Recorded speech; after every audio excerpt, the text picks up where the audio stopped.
I actually work at Microsoft Research in Cambridge. Research is a little bit weird. I've deliberately worn the jacket with the patches on the elbow to emphasize the fact that our research division kind of sits with one foot in academia. So we publish papers, go to conferences and that kind of thing. And the other foot in kind of commercial practice, with the goal of obviously being to impact the products that Microsoft produces day to day. I mean, this slide is just here to kind of emphasize that I'm part of a small group called Socio-Digital Systems. That's a multidisciplinary group of developers, designers, and social scientists. And really, social science takes the leading role in our group, if you like. So we work ethnographically. We go and do field research with real people usually in their homes, in the kind of domestic environment. And we basically just point video cameras at them and try and find out how they tick and what makes them tick day to day. And our goal really is to figure out some of the underlying kind of human values and motivations in the relationships that people have with one another, for example, or just the way they live their lives day to day, to figure out how technology can fit appropriately into that. So in 2009, I talked about death, which is a little bit morbid, but one of the areas that I've been particularly interested in is issues of digital legacy. So at the time that I talked in 2009, I was talking about the shift primarily kind of from physical to digital things. And not long before 2009, my grandfather had passed away and left these beautiful photos. And a lot of my talk then was about the fact that I got this suitcase full of 200 photos, and I realized that was kind of the small portion, selected portion that my grandfather had chosen to leave behind as a record of his life. But if I carried on taking the photos at the rate that I'm taking them now, which is about 5,000 a year, my unlucky daughter would end up inheriting about 200,000 digital photos from me. So the question for me at the time, and still to a certain extent, is this issue of kind of the transition of materiality. What does it mean to move from physical things that age beautifully, that are unique, that are precious, to digital things, and this issue dealing sort of with quantity. So what we did in response to that was build a few kind of working prototypes, just as simple probes to talk to people around this issue. So the top device here is, it's basically a way of backing up your Flickr account into a presentation box so you can have it in your home and keep it with your photo albums day to day, so it can be part of the family activity of remembering the past. The next device down is one called Backup Box, which basically just backs up all of your tweets.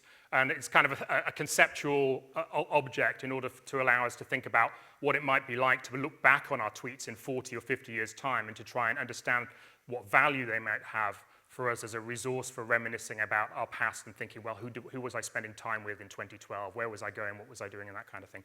And the device at the bottom was a prototype we built called Time Card, which was basically, the idea was to have an object into which you might kind of pour the memories that you have of a particular person using a timeline as kind of a structuring concept. So it's something that it's kind of a photo viewer. When you touch it, it transitions into being a timeline viewer that helps tell the story of somebody's life. And so the idea with that was basically to say, could you make this digital object precious enough that it becomes a form of a family heirloom, if you like, and it might become something that a family wants to pass down through the generations. The irony being, of course, that the display in that device would probably not last 5 or 10 years, let alone kind of 50, 60, 70 plus years. So these are all kind of conceptual prototypes that we've built in response.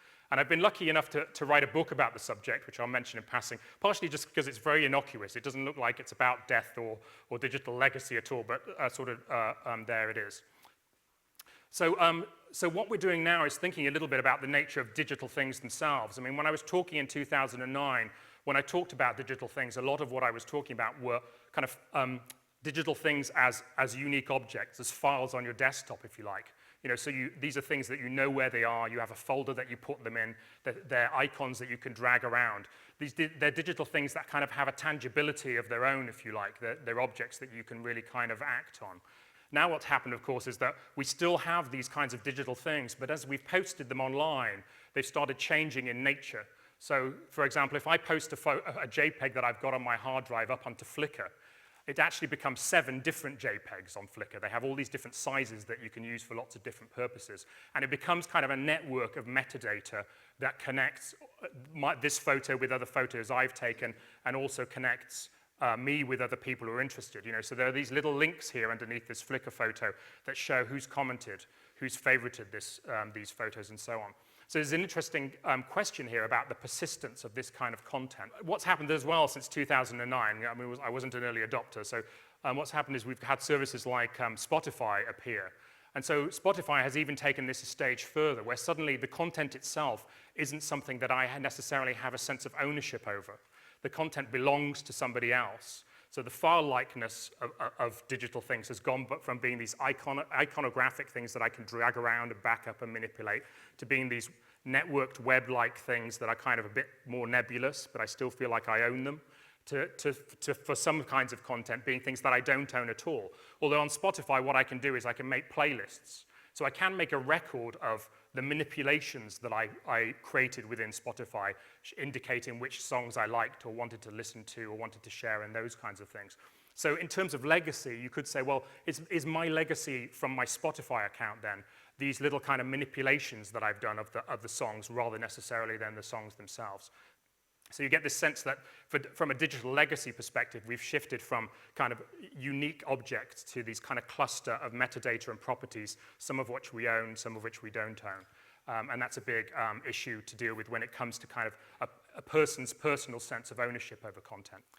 One thing I'm particularly interested in is this idea of kind of how digital things can amass to create a story of your own life or of your family's life. And you probably know the work of Nicholas Feltron, who's now at Facebook working on the timeline, amongst other things, I'm sure.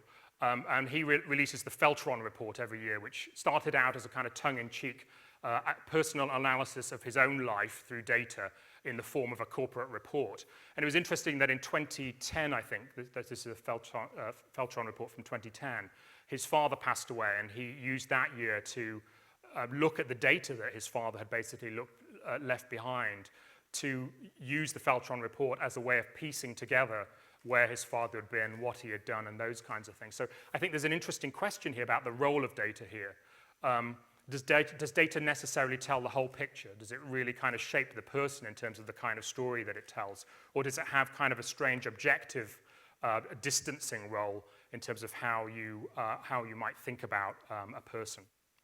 So a few kind of comments of things we're interested in now. One is that digital photography has shifted, some digital photography has shifted from being about taking photos of a subject to being about participation in something like an event. So when you go to a concert, people who are taking photos often don't really have any plans for the photos. The point is everybody's taking photos together, and it becomes the role of recording the life has become a participatory thing rather than about the creation of content in and of itself. My father passed away since 2009, and I ended up with this extremely beat-up PC that he left behind, and I got rid of the PC and kept the hard drive. And a friend of mine at work set the contents of the hard drive up so that I could actually double-click on it, and it would just launch the version of Windows that he was using at the time, which was Windows Millennium Edition, which for those of you that know the Windows canon will know that it was particularly notorious. Anyway, but and so I ended up in this really weird situation where I was on my PC and I double-clicked this icon, and suddenly I was on my dad's PC looking at his desktop.